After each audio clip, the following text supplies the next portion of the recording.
Sunday Gospel Reflection ngayong January 26, 2026. So, huling linggo na ng January, no? So, ang bilis ng panahon. No? Sa isang linggo, February na, parang kailan lang Pasko, di ba? Pasko, bagong taon, and then patapusan naman yung hindi natin mapapansin na ganito kabilis yung isang buwan o yung pagdaan ng unang buwan ng taon. So, itong Sunday, ang gospel ngayon is yung pagpili ni Lord ng kanyang mga apostles. Yun ang gospel ngayon, na si Lord, ang pinaka-home base niya is doon na sa Capernaum. No? Sa Capernaum talaga yung base ng mga apostles pagdating sa Galilee. Yeah.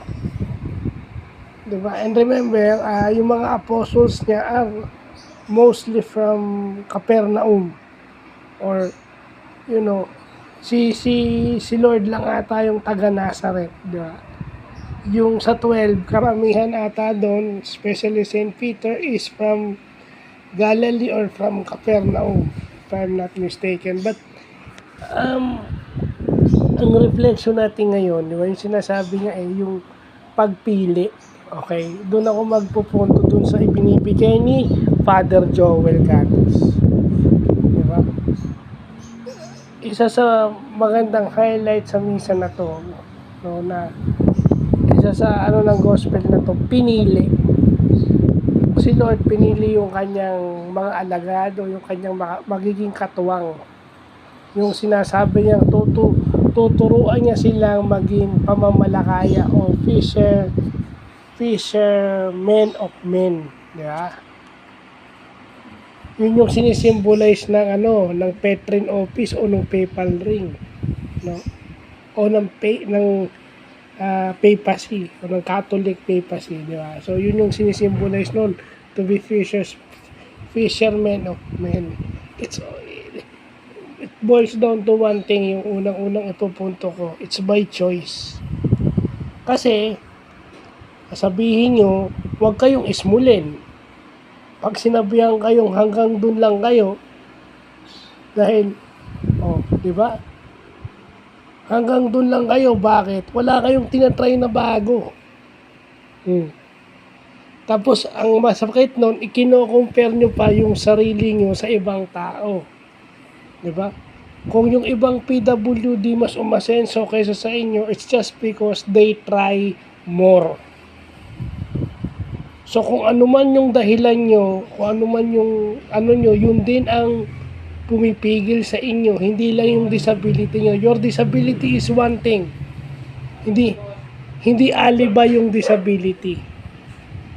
Okay? Hindi alibay yung disability. But yung iba pang alibay nyo, na meron kayong ibang commitment, focus kayo sa binabantayan nyo yung inyong mga kasama sa bahay o mahal sa buhay, yun din ang nag-limit sa inyo para hindi magawa para i-improve yung sarili nyo.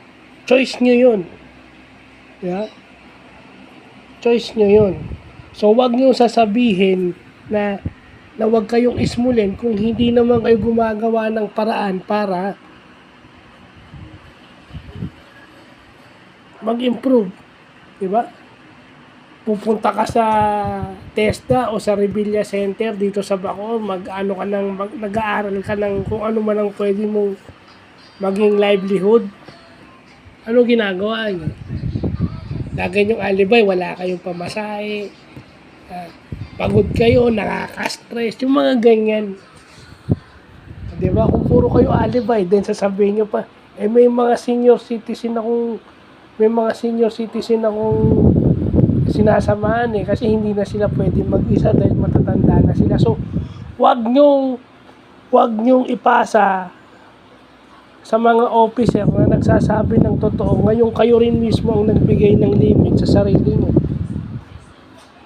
Kung sa isip nyo at yung sitwasyon nyo, which is totoo, yung sitwasyon is totoo.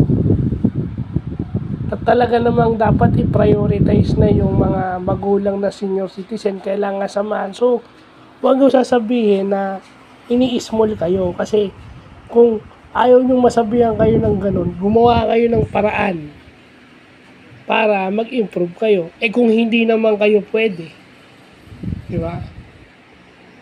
Yung disability natin limits us, di ba? May mga disability talaga na hindi pwede ng additional training dahil baka mapano, di ba? Aside from, yun may sinasamahang mga elder parents. Second thing I wanna point out, di ba? Yung sinasabi nga ni Father Joel na mas gusto natin yung maganda, yung extraordinaryo, di ba? Yung gusto nyo di ba? Gusto nyo yung sitwasyon ng ibang tao na sa tingin nyo mas maganda. Pero hindi nyo ba nalalaman na baka yung ibang tao din mas maganda pa yung sitwasyon nyo kaysa doon sa ibang tao. Magbigyan ko na lang kayo ng example, di ba? May PWD kayo na kasama.